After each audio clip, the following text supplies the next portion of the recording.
Hello, hope you guys are doing well. This is U.S. history and wrapping up Unit 10, just a little bit of discussion of Unit 10. I am going to ask you to grab something for taking some notes, whether it be you're on the computer, you can just type as you watch or listen, or handwritten notes. Either one is okay. I will probably give you some kind of brief little essay or two that you would use your notes in order to answer a few questions. So yeah, if you need to pause for a second, get some notes handy, that would be great. So again, wrapping up Unit 10, just wanted to kind of go over mainly the second page, is page 20 of your reading and lecture questions, and just kind of hit some of the key points of what was going on here at this time frame.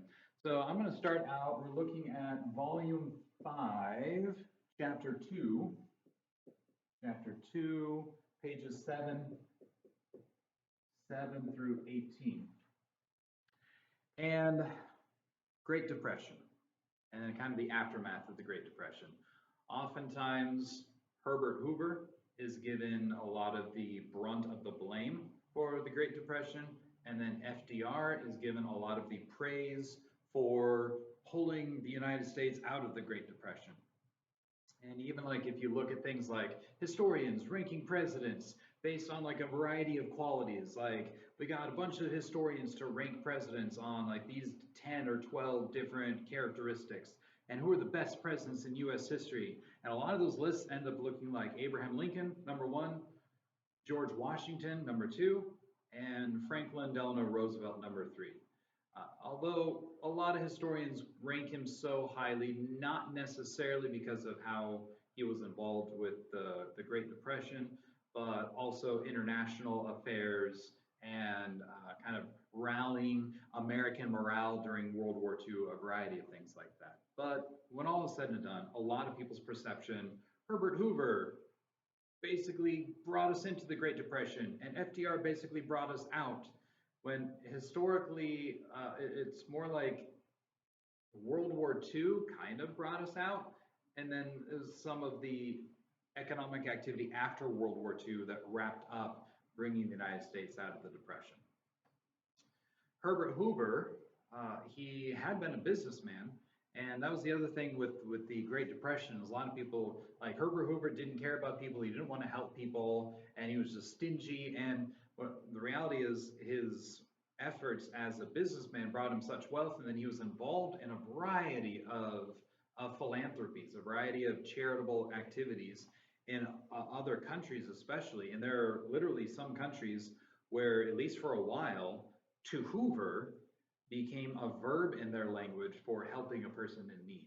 So he did have a very charitable and generous heart for helping people in need. But what happened is, as the Depression started to happen and there were a wide variety of Americans in need, what Herbert Hoover felt is he felt that for the United States government to begin providing handouts essentially to help those in need, he was worried, A, that the US government didn't necessarily have the authority, the constitutional authority to do that, but then B, and this is especially what he said in the quote on page 17 of your textbook, is that he felt that using government charity to help the needy will create a reliance on the government. And he just saw this likelihood that once people start to receive charitable handouts like that from the government, that it will create a system of dependence on the government. And he didn't want people permanently dependent on the government for these handouts. He wanted to see individuals or charitable organizations helping those people in need in such a way that once circumstances had changed, or even if circumstances did not change, but that the individuals or charitable organizations helping those in need would help train them or would help provide new opportunities in such a way that that need for those charitable contributions would be temporary and people would be lifted out of it or helped out of it, or just their circumstance would change so they would be able to get out of it and then back being self-sufficient rather than being stuck in this kind of cycle, not really cycle, stuck in this rut of permanent dependence on handouts. That was what he was afraid of. And so it was on those kind of principles that he initially, especially, was trying to hold off on people, on government programs that would provide that need, hoping that individuals and charitable organizations could do it instead. But what had happened was we had talked about before while we were still meeting here at school, we had talked about the stock market, the basics of how that works, and then also this aspect of there's this like hype of, oh, the stock market is going to keep going up and up and up, and I can buy a stock at way more than what it should be, but that's fine because the value is just going to go up and I can sell it and make money. Or even if I don't have the money to buy that stock, I can buy it with basically borrowed money. My stock broker will buy it for me, and then once it goes up, we'll sell it, and then some of my profit will go toward him as like a cut for him, essentially kind of loaning me the money for buying the stock. But then, so that was going on. Meanwhile, there was a major credit expansion in the 1920s that resulted in a lot of inflation because of the increase in money supply. And so there was, buying on credit had become a much more popular thing. The whole notion of credit cards, that's a much more recent thing of people just viewing credit cards as like, oh, it's just something that we use to buy with. Even I think if you watch replays from Major League Baseball games from the 1960s, I think they'll have ads behind billboards sometimes, like a Visa ad, and it's a Visa ad for a Visa credit card, and a tagline is something like, "It's just like buying with cash," because so many people would not have viewed a credit card as a common thing that people do of buying on credit and then paying for it later. A lot of people are still just buying with actual money instead of charging it and then hoping that they would have the money later to pay for it. So buying on credit was becoming to be a more popular thing, and all of this essentially buying on credit of stocks, that was also something. And a few things rattled the system, and the stock market started to tank in October of 1929, and that set a lot of people into a frenzy. And the other thing that was going on was the banking system, that fractional reserve that we talked about, where a bank can collect deposits from all sorts of people and then supposedly hang on to their money for them, but really what they're doing is they're taking the money that people have deposited, and the majority of it they are loaning out, and so they don't actually have that cash on hand. And that's what would create, on occasion, a run on a bank that we had talked about, where, like, especially if you're a smaller bank, people come and they hear, oh no, the bank might be in trouble. And so they go to the bank saying, can I withdraw my money, please? And the bank only has some of the money there on hand. So like, well, okay, we can do this for some of our clients, some of our patrons, but not most of them. And so hopefully not too many more people come and want to withdraw their money because we don't actually have their money, and it could cause banks to go under and people to lose out on those funds that they had deposited in the bank if the bank goes out of business. So when the Federal Reserve System was created in 1913, one of the main reasons that was given for why the Federal Reserve should be created is it was to be this entity that, oh, if we start to see smaller banks or banks in general that are in trouble and that are about to go under because of too many people wanting to withdraw their funds, the Federal Reserve will step in, will loan them the cash that they need so that they can weather that storm, and then the bank can repay that cash and everything will be fine and dandy. Well, what had happened is, if there starts to be a run on banks, at the time, what would happen is some of the small banks would start to go under, usually before the big banks, just because it takes so many more people for enough of their funds to be withdrawn in order for them to go under, the same way that a smaller bank would. And traditionally what had happened is that there started to be a run on banks. The bigger banks would loan cash to the smaller banks to keep them in business, because if too many of the banks started to go out of business, it would just create this ripple of panic, basically. And the big banks knew that that wasn't good for them.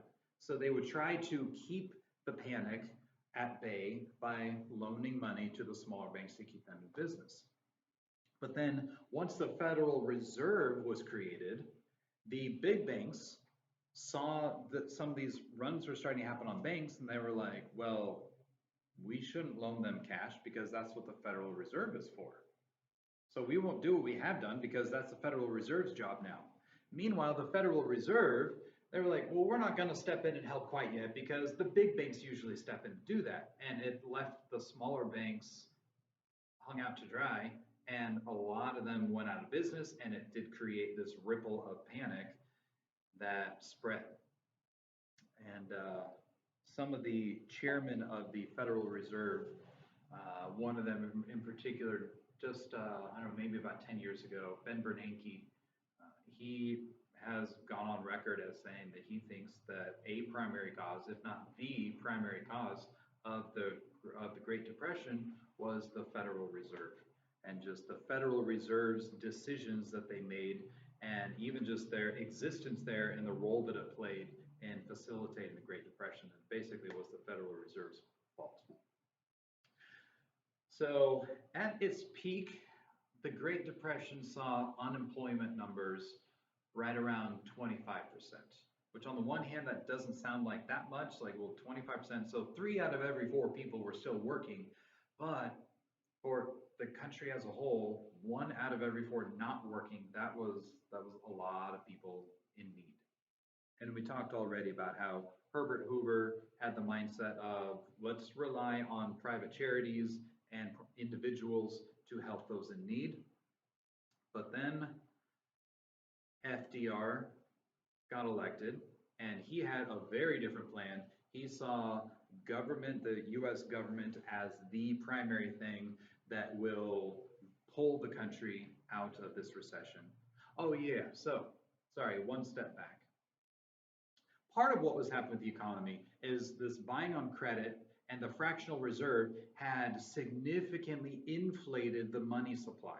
So there was way more money available for buying things than what there actually was cash in the country.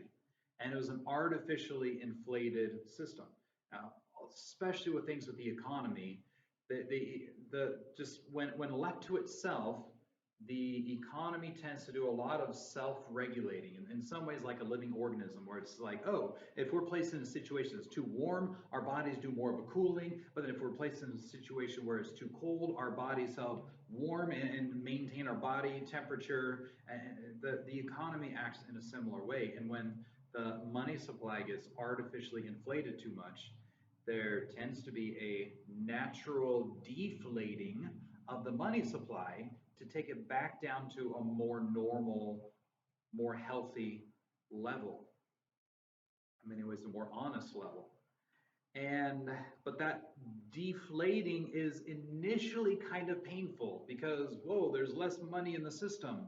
But what happens after that deflating is the prices of things start to adjust, because even as an increase in the money supply leads to a rising of prices of things, a decrease in the money supply ends up resulting in a lowering of prices.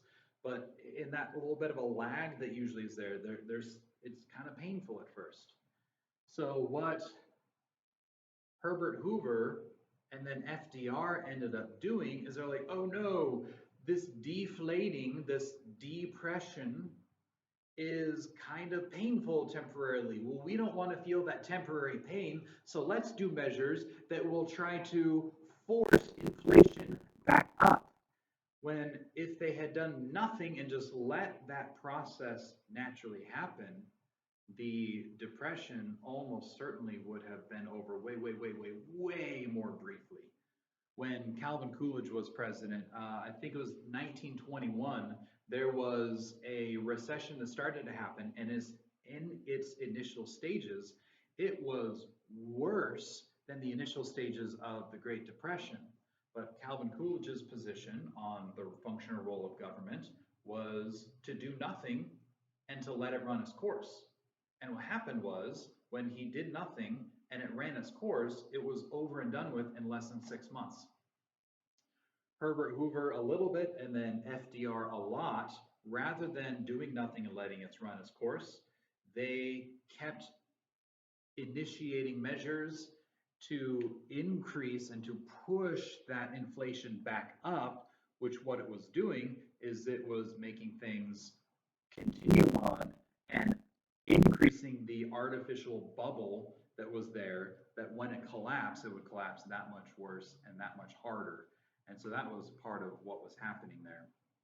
So FDR became president. He had these grand visions of what was going to happen, and it was his New Deal, and he chose the program name of New Deal because of drawing an analogy for a card game. It's like you've been dealt a hand of cards, and you look at your hand of cards, and you're like, bro, I don't like my cards. I think this is a terrible hand that I have been dealt because it's all random, and so you're randomly dealt this bad hand, and what everyone who has been dealt a bad hand should be able to do is they should be able to turn in their cards and be dealt a new deal. Hopefully a better deal, hopefully a better hand than what they had first been dealt.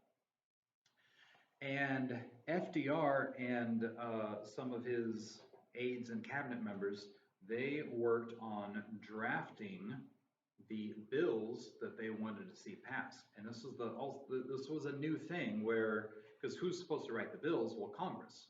If it's something involving spending money, the bill should originate in the House of Representatives. So it's like the House passes it, and then the Senate passes it, and then it gets sent to the president to be signed and to be officially made law. Well, FDR and his administration, they were basically like, no, we're not going to have Congress write these bills. We have our plans that we want to see in place, and we will create the bills, and we will send it.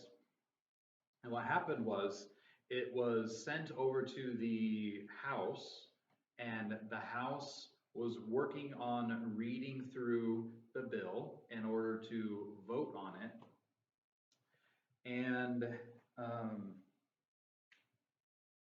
the House and the Senate were not both given copies of the bills, only the House was. And so the Senate, they're like, Yancy, there's just this excitement about, we're finally going to like do something that's going to really, really help. And yeah, this excitement. And the Senate was like, well, this is kind of no fair. The House is getting to read through the bill and is going to get to vote on the bill first. And we're like going to be a long ways behind because we don't even have a copy of the bill yet. And so someone from the Senate went over to the House to basically say, hey, can we have your copy of the bill because we would like to vote on it? And the House said, okay, sure, we don't even need to finish reading this. We'll just go ahead and vote on it. And so they voted on it. And then the bill got over to the Senate, and the Senate starts to read through it.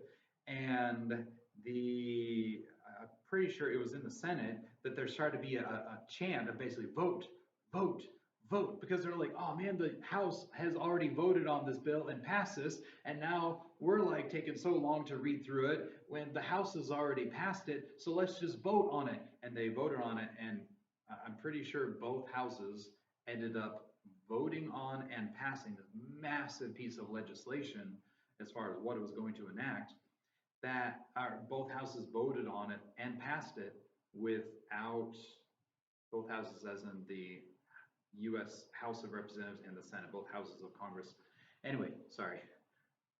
Voted and passed without anyone, any representative or senator actually knowing for sure what was in it, and sent it over to the president, and he passed it. And you had a question about the fact that most of the first New Deal measures were emergency in their nature and were creating a bunch of short-term emergency programs to try to help people. And one of the big things was, well, let's give a bunch of people jobs with public work. So like we will build stuff, we'll build roads, we'll build schools, we'll build, what other things did your reading mention? Let's see, I had it right here.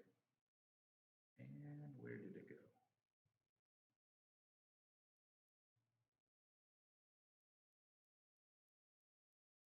Yeah, sewage systems, courthouses, bridges, jails, even other things like if you go to Mount Diablo, close to Walnut Creek, kind of Bay Area, You can drive and park almost near the top. It's not a super high mountain, but you can see tremendous amount of area of the Earth from it. If the conditions are right, you can look one direction and see the Golden Gate Bridge. You can look another direction and see Mount Shasta. You can look another direction and see Yosemite. And it's also really popular, the windy road that goes up to the peak.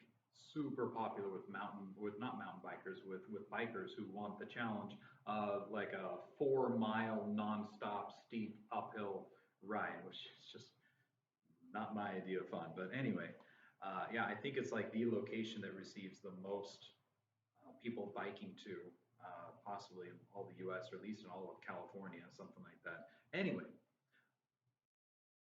at Mount Diablo, the visitor center, if you walk up the stairs to where the peak is, the summit of the mountain, the wall of the stairway is lined with all these pictures, and I forget exactly what they say on it, but it was the gist of what they say is that all of these paintings were created with funds from the Public Works Administration in order to give money slash employment to artists who were struggling with making an income during the Great Depression. So it's basically the federal government saying, you need a job, well, let's see, artists, you need a job, here you go, we'll pay you to create art that we will put up in public facilities. And that was one of the types of things that's being done with these programs, which, I mean, it did temporarily help some people, but at the same time, it's kind of artificially creating this system of jobs and artificially creating all these jobs using the federal government funds that, well, what about when the federal government can't afford to keep spending that money? Well, then what happens to these companies and these jobs? And plus a lot of the public, not all, but a decent percentage of the projects that were done were they were with companies that were using their pre-existing employees. I'm sure hiring extra people because of the size of the projects, but sometimes it's like, well, we already had employees building things, and so cool, now we got this bid to build this other thing. And so it kind of helped, it kind of didn't, and a lot of the help was by trying to, as we talked earlier, increase inflation, push inflation to keep being a thing. And the other thing sometimes was just FDR had this mindset of something's got to work. I don't know what, but something's got to work. And so sometimes he was literally doing stuff like getting up in the morning and rolling dice to determine what interest rate should be set on certain types of loans. Because like, well, whatever interest rate we were using didn't work. I'm sure some change in interest rate will make things better, and we don't know what that is because we're all just guessing about what is going to help and what isn't going to help. So let's just kind of literally roll dice in order to see what number comes up, and that's what we'll try setting the interest rate as. So it was really haphazard at times. It significantly increased the size of the government and created a bunch of programs. But what happened was, after a bunch of these programs were getting going, there were challenges to the constitutionality of these programs. And it ended up working its way up to the Supreme Court. And the Supreme Court kept striking down some of these programs as unconstitutional. It's like, yeah, the federal government does not have the constitutional authority to create that organization or to spend money on that. And so a lot of these programs were getting shut down, and FDR really didn't like that his things that he thought was going to help were getting shut down. And so he created a bill, and the gist of the bill was, let's see, if any Supreme Court justice is over 70 years old, well, let's see, constitutionally we can't force them to resign or quit, but what if we draft a bill that says that if a Supreme Court justice is over 70, then the president gets to appoint a new justice to the court as kind of like well, that one's getting kind of old and maybe isn't thinking properly. And so the president can appoint someone new. And if he had his way, he would have increased the size of the Supreme Court from 9 to, I think, 16 justices when all was said and done. And he just kind of felt like, ooh, if I can only add more Supreme Court judges who are on my side, then I can tip the scales and the Supreme Court can stop saying that my stuff is unconstitutional. That bill went to Congress, and thankfully Congress looked at it and they said, no, we're not cool with this. This seems like an overreach, an overstep, and the way that things are done is good. The way the Constitution has it with the Supreme Court is good. We don't want to give FDR kind of carte blanche to add potentially 7 more Supreme Court justices to the Supreme Court who are there for the rest of their lives. And yeah, so the Supreme Court said no to that. But what happened with some of these programs is even though the Congress, mainly the Senate, said that about that bill and they did not pass it. But with some of these programs, what happened was the organizations that were created were so big and had gotten so much momentum that even though the Supreme Court struck it down, they still kept operating for a long time because it was so difficult to shut things down. So part of what we had happening this time was a change in viewpoint of how 2 terms got used. And here I've gone on to the next couple reading sections after that. I'm kind of in the chapter 3, pages 44 to 58, and then moving on to the lecture questions. Actually, I'm also kind of in the 31 to 44. So much of what this reading about, they're intertwined topics, that there isn't a particular progression that works best for covering it. So one of the terms that changed was the term liberal. There is a political viewpoint that had been used for a long time of classical liberalism. And here the word liberal is most closely related to the word liberty. And so classical liberalism said the primary function of government is to protect and preserve people's liberties. So with your liberties / rights, you have the right to life. Okay, well, the government is going to perform the function of protecting and preserving your right to life by punishing those who would try to take your life. You have the right to private property. Okay, government will protect your liberty to use your property as you wish by helping to make sure that people or other entities don't try to unlawfully take or use your property in ways against your wishes. So classical liberalism, using the term liberal as a person who promoted and supported liberty. But then it was around the end of the 19th, early 20th century that the term liberal started to be used more in ooh, may I have a liberal helping of ice cream, please? Liberal as in an abundance of, or a lot of, or giving freely and generously. And yeah, so using it that way, it'd be like, wow, that was very liberal of you to give so much or so big of a gift, kind of a thing. So liberal going from liberties to more of generous, kind, giving.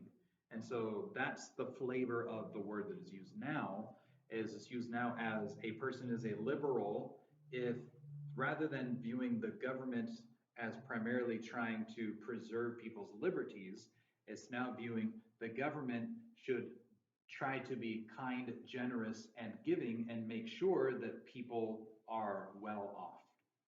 And that kind of relates to the other term that changed a bit, welfare.